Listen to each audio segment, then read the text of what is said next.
property on the World Heritage List. India, you have the floor for a brief 2-minute statement. Thank you. Thank you, Mr. Chair. India thanks the World Heritage Committee and the advisory bodies on the inscription of the Maratha military landscapes of India on the World Heritage List under Agenda Item 8B.16. This is a historic day, not only for India, but especially for the Marathi people all over the world. The rich cultural heritage of the Marathas has been honored by the recognition of its outstanding universal value by the international community. The Maratha military landscapes represent a unique fusion of military innovation, ecological adaptation, and architectural excellence shaped by the rugged landscapes of the Sahyadris and the indomitable spirit of the Maratha polity.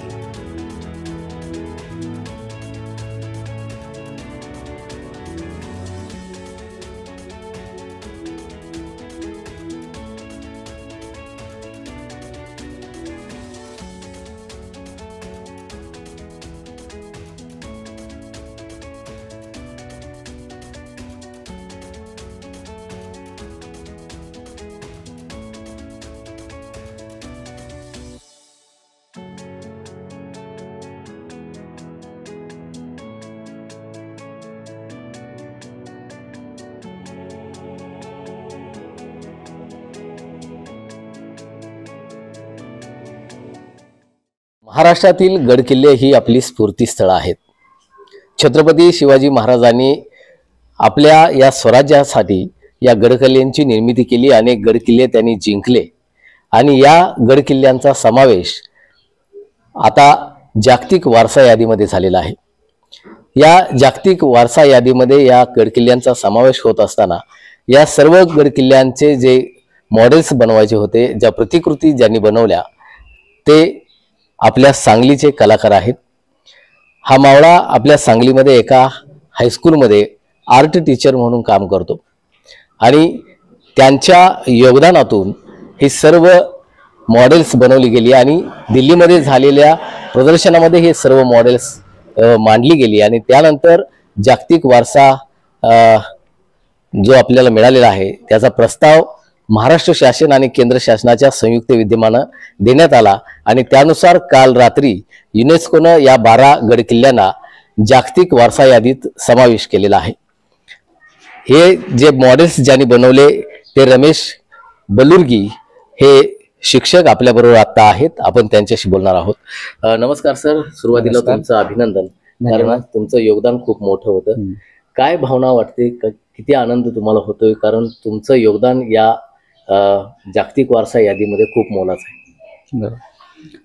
मी सुरुवातीला छत्रपती शिवाजी महाराजांना अभिवादन करून मी सर्व माहिती देतो तुम्हाला. कालच बातमी आली की आपण महाराष्ट्रातील 12 किल्ले यांना जागतिक दर्जा मिळवण्यासाठी नामांकित पण झालेला आहे. आणि हे किल्ले करत असताना की प्रत्येक किल्ल्यावर जाऊन मोजमाप घेणं आणि तिथल्या काय ज्या वास्तू आहेत त्या वास्तू कशा असतील, कारण आता सर्व वास्तू बघितल्या तर सगळे पडझड झालेले. त्यानंतर अखिल महाराष्ट्र गिर्यारोहण महासंघ यांची जी काही टीम आहे त्या टीमनं माझं नाव सुचवलं की माझ्याकडूनच 12 किल्ले तयार करून घ्यायचे. त्याने अगोदर माझी गुगलवर सर्च करून त्यांनी माझं काम सगळं बघितलेलं होतं आणि त्यांना 2 प्रकारचे आर्टिस्ट पाहिजे होता, एक मॉडेल तयार करणारा आणि एक पेंटिंग करणारा. आणि ह्या दोन्हीचा समन्वय जर व्यवस्थित असेल तर ते मॉडेल खूप सुंदर होण्याची शक्यता असते, असा त्यांचा समज होता. मग त्यांनी ठरवले की बाबा मला काम त्यांनी द्यायचं ठरवलं. त्यांनी विचारले की बाबा तुम्ही मॉडेल्स तयार करता का. आता 2-4 महिन्यानं युनेस्को टीम भारतात येणार आहे आणि त्यांना दाखवण्यासाठी तुमच्याकडं प्रतिकृती करून हवे आहेत.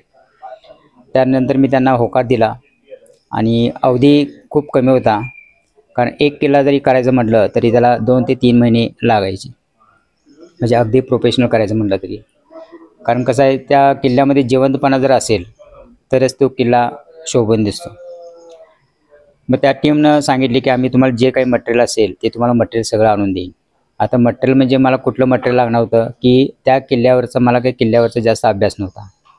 त्या लोकांनी सांगितले आम्ही किल्ल्यावर जाऊ, मोजमाप घेऊ आणि तुम्हाला सर्व आर्किटेक्चरल प्लॅन तुम्हाला देऊ, म्हणजे त्याची कंट्रोल फाईल असते. आणि मग ठीक आहे, मी पण होकार दिला, कारण माझं नशीब एवढं चांगलं की शिवरायांचं काम मला करायला मिळतं. आणि त्यानंतर मग आम्ही कामाला लागलो. 2 दिवसातच मटेरियलची अवेलेबल मी करू लागलो आणि ते सुद्धा किल्ल्यावर गेले. त्या किल्ल्यावरची पडझड झालेली फोटोज असतील त्याचे फोटोग्राफ्स केले. परत खालचे जे काही फाउंडेशन आहे त्या फाउंडेशनवर वरची वास्तू कशी असेल ते दिसून येतं. आणि फाउंडेशनचा पण शोध लावला, कारण ते लोक इतके दर्दी होते, दुर्गप्रेमी होते, कारण ते किल्ल्यांसाठी खूप झटायचे. त्यांनी परत फाउंडेशनचं वगैरे सगळे मेजरमेंट आणून दिलं, किती आकाराचा, किती लांबी, रुंदी, त्याची उंची, फाउंडेशनची जाडी किती, त्याच्यावर वरच्या इमारती किती मजली असतील. आणि पूर्वीच्या काळात उत्तर ती छपराची सगळी राजवाडी असायची, कारण त्या काळात पाऊस वगैरे जास्त असला तरी ती पाणी सहजासहजी खाली यायची. मला त्यावेळी कळलं की पूर्वीच्या काळी नळीची कौलं वापरली जायची, म्हणजे एवढा त्यांचा अभ्यास होता. त्यांनी सगळं मला मटेरियल प्लॅन वगैरे आणून दिला. मी पण जरा समजून घेतलं. परत तो प्लॅन फोम बोर्डच्या सहाय्यानं सगळं मॉडेल्स तयार करायचे मी ठरवलं, कारण फोम बोर्ड अशी हे आहे की खराब होत नाही, त्याला पाणी जरी लागलं तरी त्याला काय म्हणजे नुकसान वगैरे काय होत नाही. फोम बोर्डची निवड केली आणि ते आर्किटेक्चर प्लॅन पद्धतीनं मग फोम बोर्ड कटिंग वगैरे करून जसं त्यांनी मेजरमेंट मला दिलं त्या मेजरमेंटप्रमाणे मी सुरुवात केली. सुरुवातीला मी रायगड हा किल्ला घेतला, कारण रायगड आणि राजगड हे महाराष्ट्रात ते म्हणजे प्रसिद्धी किल्ले आहेत, कारण ते किल्ले जर असतील तरच त्या सर्व किल्ल्यांना शोभा आहे त्याची. सुरुवातीला मी रायगड किल्ला केला. त्याची हाईट, आता ते रायगड खूप मोठा आहे आणि ते कंटेनरमध्ये सुद्धा बसलं पाहिजे, कारण हे सर्व किल्ले दिल्लीला जाणार होते. त्यामुळं कंटेनरचं माप घेतली. कंटेनरचा जो काय हौदा जो असतो तो 7 फूट बाय 20 फूट, 22 फूट, 23 फूट असं आपल्याला मिळतं. पण रेग्युलर 6.5 फूट आणि त्याची जी काय लांबी असेल ती लांबीमध्ये कमी जास्तपणा व्हायचा. त्यामुळं सर्व किल्ल्यांची लांबी 6.5 फूट घेतली, जेणेकरून कंटेनरमध्ये ते सर्व किल्ले बसतील. त्यानंतर पहिला रायगड करायला घेतला. रायगड करत असताना पहिला त्याची लांबी खूप होती, 14 फूट लांबी होती आणि 6.5 फूट रुंदी होती. आणि इतका भव्य किल्ला, वरचा जो बघितला 1200 एकरमध्ये, खालचा तो किल्ल्याचा पायथा जो म्हणतो ते 1200 एकरमध्ये होता. आणि त्यानंतर वरचा माथा जर बघितला तर तो सुद्धा साधारण 800-900 एकरचा होता तो. मग एवढी मोठी भव्य रायगडची प्रतिकृती आपल्याला छोटंसं मॉडेल करायचं आहे. त्या अनुषंगानं आम्ही त्याची मेजरमेंट किंवा त्याच्या पुढचं जे काही कल्पकता आहे ते माझ्या बुद्धीचा वापर करूनच ते करावं लागणार, कारण ह्यामध्ये मावळे असतील तर त्या किल्ल्याला महत्त्व होतं. म्हणून त्या पहिल्यांदा मावळेची साईज किती येईल त्याचा मी अभ्यास केला आणि शेवटी असं निष्कर्ष आला की 3 ते 4 सेंटीमीटरचा मावळा घेतला तर ही आपली रायगडची भव्यता जाणवते. सुरुवातीला फोम बोर्ड कटिंग केले, कारण कटिंग केल्यानंतर ते पायऱ्यासारखं स्टेप बाय स्टेप दिसतं ते. त्यानंतर पूर्ण किल्ला जर करायचा असेल त्याला दगडाचा इफेक्ट जाणवला पाहिजे किंवा गवताचा इफेक्ट जाणवला पाहिजे, म्हणून मी वर्तमान पेपर गोळा केले. रायगड किल्ल्याला जवळजवळ 100 किलो वर्तमान पेपर मी वापरले. त्या ठिकाणी वर्तमान पेपर घ्यायचा, चुरा करायचा, त्यामध्ये फेविकॉल मिक्स करायचं, त्याचे गोळे छोटे छोटे गोळे करायचे आणि त्या फोम बोर्डवर ते सगळे, जसं आपण मातीचा किल्ला करतो तसं आम्ही त्या कागदाचा किल्ला तयार केला. कारण कागदामध्ये जर फेविकॉल जास्त असेल तो नंतर वाळल्यानंतर खूप घट्ट होतो तो आणि स्ट्रॉंग होतो तो. अशा पद्धतीने कलर काम करून ते रायगड हा किल्ला पूर्ण केला. खरं बघायला गेलं तर किल्ल्यांचे जे वैशिष्ट्य आहे शिवाजी महाराजांच्या किल्ल्यांचं, ते खंदक असतील, बुरुज असतील, माचे असतील, या सर्वांचाच वारसा, हे जे वास्तुकला जी आहे पूर्वीची मराठ्यांची किल्ल्यांसंदर्भातली, यामुळेच हा जागतिक वारसामध्ये आपली नोंद झालेली आहे. हे सर्व जे कौशल्य होतं पूर्वीच्या लोकांनी जे गडकिल्ले बांधताना केले, त्याचे कसं काय तुम्ही यामध्ये समावेश केला? ॲक्च्युली मला जास्त एवढं काय माहीत नाही आहे, पण मला जसं ती मला माहिती आणून द्यायची त्या पद्धतीने मी ते करत होतो. कारण पूर्वीच्या काळातसुद्धा कमोडची संडास असायची, टॉयलेट्स असायचे आणि त्याची जी काय रचना आहे ती रचना 16व्या शतकामध्ये त्यांनी जी काय रचना केली ते आत्तासुद्धा आपल्याला पाहायला मिळते. ह्या सगळ्या पूर्वीचे जे काय आर्किटेक्चर असतील म्हणजे ज्यांनी किल्ल्याची बांधणी केली ते अतिशय हुशार आणि चांगले होते आणि नियोजनबद्ध त्यांचं काम असायचं. आता तुम्ही खूप इथंपर्यंत यायला खूप मोठा स्ट्रगल तुमचा झालेला आहे. पूर्वी तुम्ही नोकरीच्या अगोदर वीटभट्टी कामगार म्हणून काम केलेलं आहे. अनेक तुम्ही तशा खस्ता खाल्लेल्या आहेत, ठेचकाळे खाल्लेले आहेत आणि त्यानंतर आता तुम्ही या मुक्कामपर्यंत पोहोचलेला आहात. काय भावना वाटते? कारण खूप मोठं नामांकन खरं तर आपल्या पूर्ण महाराष्ट्रातील गडकिल्ल्यांना मिळालेलं आहे, परंतु याचा एक भागीदार म्हणून तुम्ही आहात. तसं माझं पूर्ण आयुष्यातलं जीवन जे आहे, जे काय स्ट्रगल आहे, खूप गरीब कुटुंबात मी जन्माला आलो. आईवडील वगैरे मोलमजूर करायचे आणि मीही वीटभट्टीवर 12वीपर्यंत मी कामं केलेली आहे. पण मला त्यावेळी वाटायचे की बाबा आपण यातून बाहेर पडलं पाहिजे. मग बरेच प्रयत्न केले. चित्रकलेचे शिक्षण घेतलं. सांगली दळवी आर्ट इन्स्टिट्यूट या ठिकाणी मी कॉलेजमध्ये जात होतो. पण तिथंसुद्धा मी खूप स्ट्रगल केलं. म्हणजे वायफळ वेळ न वाया घालवता तिथलं जे काही स्ट्रगल केले त्या ठिकाणीसुद्धा पण माझा कोल्हापूर जिल्ह्यात पहिला आला. तिथून मला जरा कलेची आवड निर्माण झाली. मग कालांतरानं परिस्थिती बघून आपण जरी काहीतरी करून दाखवावं या जिद्दीनं मी पूर्वी पेंटिंग्स करायचो, फोटोग्राफी केली आणि बरेच असे काही उद्योग केले, पण त्यात मला कुठं यश मिळालं नाही आहे. त्यानंतर मला लक्षात आले की तुमच्या अंगामध्ये जर नाविन्य जर असेल तरच समाज तुम्हाला किंमत देतो. त्यानंतर मग मी शोधू लागलो आपण काहीतरी करायला पाहिजे.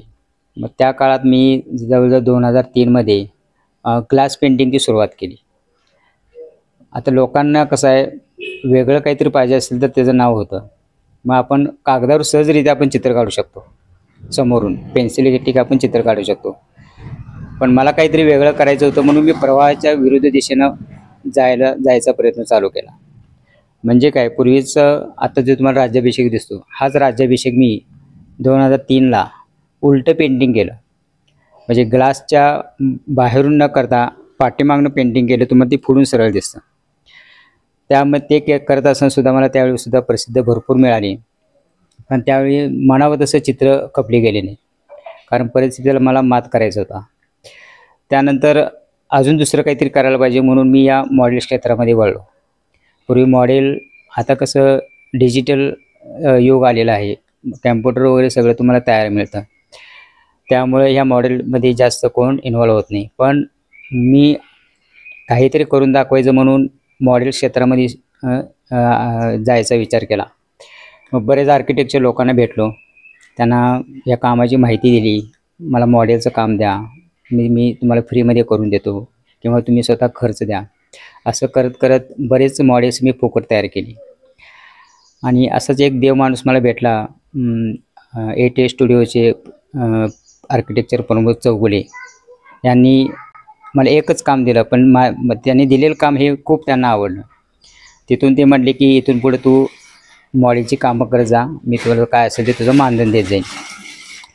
पहिलं मॉडेल केलं, दुसरं मॉडेल केलं, त्यामध्ये सुद्धा बरेच चुका निघायच्या. पण सरांनी मात्र त्यावेळी मला समजावून घेतलं, ते काय चुका असतील ते त्यांनी मला सांगितले, कशा पद्धतीने करायला पाहिजे. कारण मी याचं शिक्षण काय मी घेतलेलं नव्हतं, आर्किटेक्चरचं मी शिक्षणच घेतलेलं नाही आहे, हे माझ्या मनानंच चालू केलं होतं. पण प्रमाणबद्ध कसं असावं हे ते प्रमोद चौगुलेंनी मला वेळेवर सांगत नेले. आता मी त्यांचे जवळजवळ 30 ते 40 मॉडेल्स तयार केलेले आहेत आणि त्यांच्यामुळंच मी आता प्रसिद्धीला स्वरूपात आलो.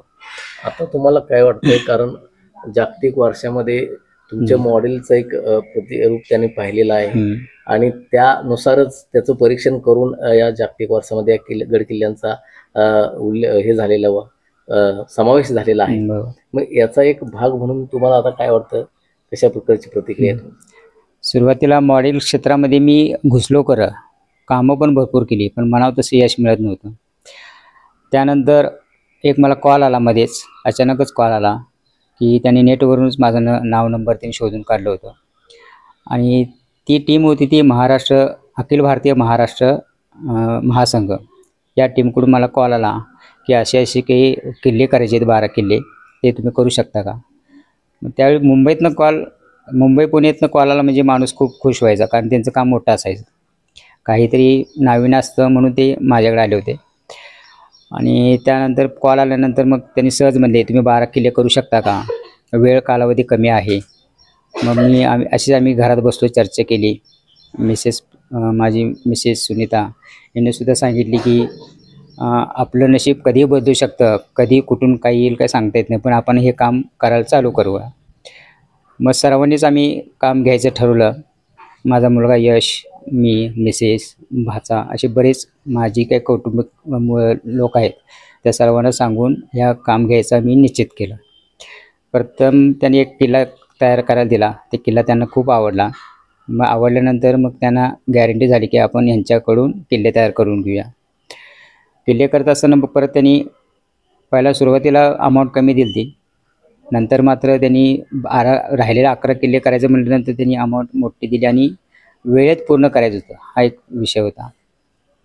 पण आम्ही हे काम करत असताना रात्रंदिवस हे काम केलं आम्ही, म्हणजे झोप हा प्रकारच नव्हता आमच्यात, कारण ते 2 महिन्यात ते करायचं होतं. बरेच त्या काम करत असताना बरेच वेळेला आजारी पडलो, पण त्यांची टीम होती ती अतिशय चांगली होती, वेळेवर आणून द्यायची. पण इथे 2 किल्ले केल्यानंतर मंत्रालयातल्या लोकांना ते पाहायला पाहिजे होतं, कारण जबाबदारी त्यांच्यावर होती, कारण ते किल्ले पूर्ण झालेत की नाही ते बघायला. मग त्यानंतर त्यांनी सांगितले कलाकार हा सांगलीत राहतो. तसं कळल्यानंतर त्यांनी काय केलं, डायरेक्ट सांगलीला आले आणि माझ्यासकटच 2 किल्ले आणि मी तिकडं महाराष्ट्र सेवा सदन म्हणजे मुंबईला मुलुंडमध्ये या ठिकाणी मोठा हॉल होता, तिथंच आम्ही सगळे स्थायी झालो. आणि जवळजवळ 45 दिवस रात्रंदिवस आम्ही तिथं काम करत होतो. आणि हे करत असताना मी एकटा काही करू शकत नव्हतो. त्यामुळं अखिल महाराष्ट्र गिर्यारोहण महासंघ यातले जे काय टीम वर्क होतं, त्या त्यातनं मी जे सांगेल तेच करायचे. पेपर फाडा म्हणजे पेपर फाडायचे, कालवा म्हणजे पाण्यामध्ये मिक्स करा म्हणजे सगळे मला मटेरियल तयार करून द्यायचे. आणि मी ते प्रत्येक किल्ल्यावर तयार करून ते गोळे लावले जायचे. आणि अशा पद्धतीने त्यांचा पण खूप मोठा सहभाग आहे त्यामध्ये, कारण बाकीची जी काही बरीच कामं त्यांनी पण केली आहेत त्यामध्ये, त्यामुळे त्यांचेसुद्धा मी आभार मानतो. नक्कीच, कारण या जागतिक वारसा यादीमध्ये या गड किल्ल्यांची समावेश करण्यात आलेला आहे. आणि याला खरं तर बलुर्गी सरांचाही खूप मोठा हातभार लागलेला आहे.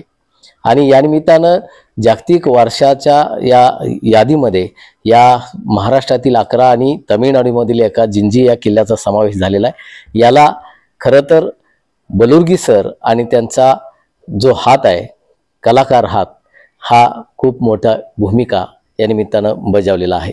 मोहन राजमाने, नवराष्ट्र न्यूज, सांगली.